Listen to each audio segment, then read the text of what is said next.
नमस्कार दोस्तों, आप देख रहे हैं आपके अपने चैनल लाइव पल्स न्यूज और आज की इस सबसे बड़ी और धमाकेदार खबर में हम बात करने वाले हैं ईरान अटैक ऑन इजराइल के बीच मिडिल ईस्ट में पीएम मोदी के बड़े एक्शन की। आखिर ऐसा क्या हुआ कि पूरी दुनिया की नजरें एक साथ ईरान और इजराइल पर टिक गईं और उसी समय भारत के प्रधानमंत्री नरेंद्र मोदी ने ऐसा कौन सा कदम उठाया जिसने वैश्विक कूटनीति में हलचल मचा दी। दोस्तों, खबरें आ रही हैं कि इजराइल और ईरान के बीच तनाव अब सीधे टकराव में बदल चुका है।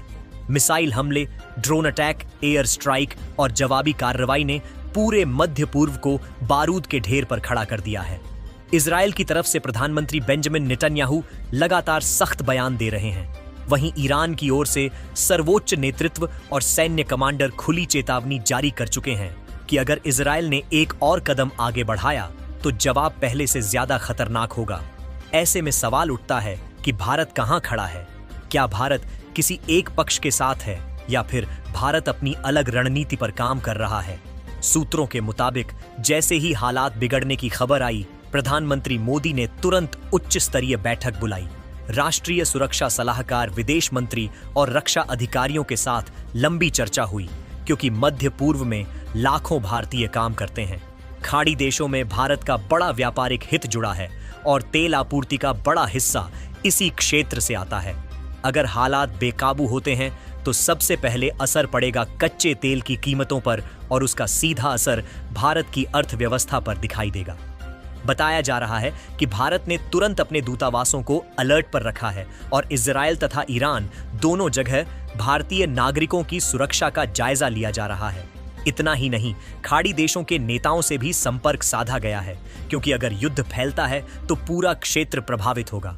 सूत्र ये भी बताते हैं कि मोदी ने स्पष्ट संदेश दिया है कि भारत शांति चाहता है, संवाद चाहता है और किसी भी तरह के बड़े युद्ध से बचना चाहता है। लेकिन साथ ही भारत अपनी सुरक्षा और अपने नागरिकों की रक्षा के लिए हर संभव तैयारी भी कर रहा है। अब जरा इस पूरे घटनाक्रम को समझिए। इजराइल लंबे समय से ईरान पर आरोप लगाता रहा है कि वह उसके खिलाफ प्रॉक्सी ताकतों को समर्थन देता है, जबकि ईरान कहता है कि इजराइल क्षेत्र में अस्थिरता फैला रहा है। इसी तनातनी के बीच अचानक हुए हमलों ने स्थिति को विस्फोटक बना दिया है। अंतर्राष्ट्रीय मीडिया में यह चर्चा तेज है कि अगर यह संघर्ष लंबा चला तो अमेरिका और अन्य पश्चिमी देश भी खुलकर मैदान में आ सकते हैं। वहीं रूस और चीन की प्रतिक्रिया भी बेहद महत्वपूर्ण मानी जा रही है।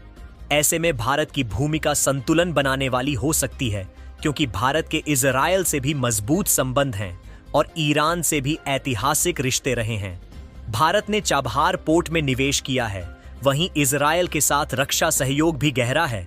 यही वजह है कि भारत का हर बयान तौला जा रहा है। जानकारी मिल रही है कि भारत ने दोनों पक्षों से संयम बरतने की अपील की है और बैक चैनल डिप्लोमेसी के जरिए हालात को शांत करने की कोशिश की जा रही है। यह भी कहा जा रहा है कि अगर जरूरत पड़ी तो भारत संयुक्त राष्ट्र में भी सक्रिय भूमिका निभा सकता है, क्योंकि वैश्विक मंच पर भारत की साख बढ़ी है और G20 की अध्यक्षता के बाद भारत को एक जिम्मेदार शक्ति के रूप में देखा जा रहा है। अब जरा सोचिए, अगर होर्मुज जलद मरुमध्य में तनाव बढ़ता है तो दुनिया की बड़ी तेल सप्लाई बाधित हो सकती है और पेट्रोल डीजल के दाम आसमान छू सकते हैं। भारत सरकार पहले से ही वैकल्पिक आपूर्ति लाइनों पर काम कर रही है। रणनीतिक पेट्रोलियम भंडार की समीक्षा की जा रही है और तेल कंपनियों को संभावित उतार चढ़ाव के लिए तैयार रहने को कहा गया है।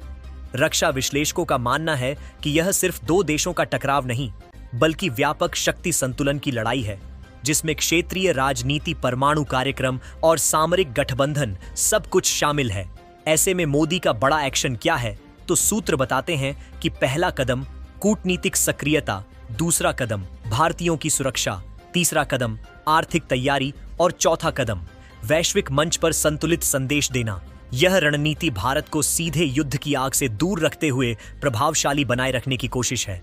विपक्ष भी इस मुद्दे पर सरकार से सवाल पूछ रहा है, लेकिन सरकार का कहना है कि राष्ट्रीय सुरक्षा से जुड़े मामलों में सार्वजनिक बयान सीमित रखना ही बेहतर है, क्योंकि कई कदम ऐसे होते हैं जो कैमरे के सामने नहीं बल्कि बंद कमरों में उठाए जाते हैं। सोशल मीडिया पर भी इस मुद्दे को लेकर बहस छिड़ी हुई है।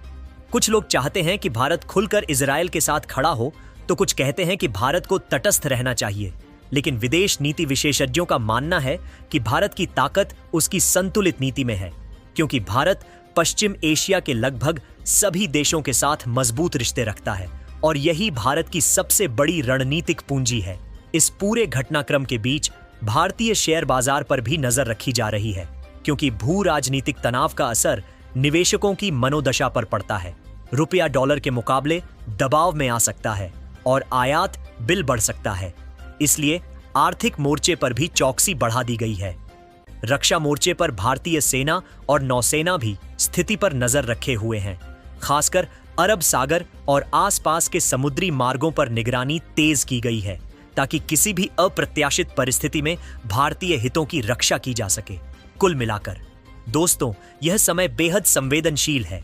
एक चिंगारी बड़े विस्फोट में बदल सकती है, लेकिन इसी बीच भारत ने जो सक्रियता दिखाई है वह बताती है कि नई दिल्ली हालात को हल्के में नहीं ले रही है। प्रधानमंत्री स्तर पर लगातार संपर्क, कूटनीतिक संदेश और सुरक्षा तैयारियां यह संकेत देती हैं कि भारत हर संभावित स्थिति के लिए तैयार है। अब देखना यह होगा कि आने वाले दिनों में ईरान और इजरायल के बीच तनाव कम होता है या और बढ़ता है। लेकिन इतना तय है कि अगर हालात और बिगड़े तो वैश्विक राजनीति की दिशा बदल सकती है और भारत को भी कठिन फैसले लेने पड़ सकते हैं। फिलहाल सरकार की रणनीति साफ है: शांति की अपील, संतुलन की नीति और राष्ट्रीय हित सर्वोपरि। दोस्तों, आप क्या सोचते हैं? क्या भारत को और सख्त रुख अपनाना चाहिए या फिर यही संतुलित नीति सही है? अपनी राय कमेंट में जरूर लिखें और ऐसे ही बड़े विश्लेषण के लिए चैनल को सब्सक्राइब करें, क्योंकि हम लाते रहेंगे हर बड़ी खबर का गहराई से विश्लेषण, सबसे पहले, सबसे सटीक और सबसे दमदार अंदाज में। धन्यवाद।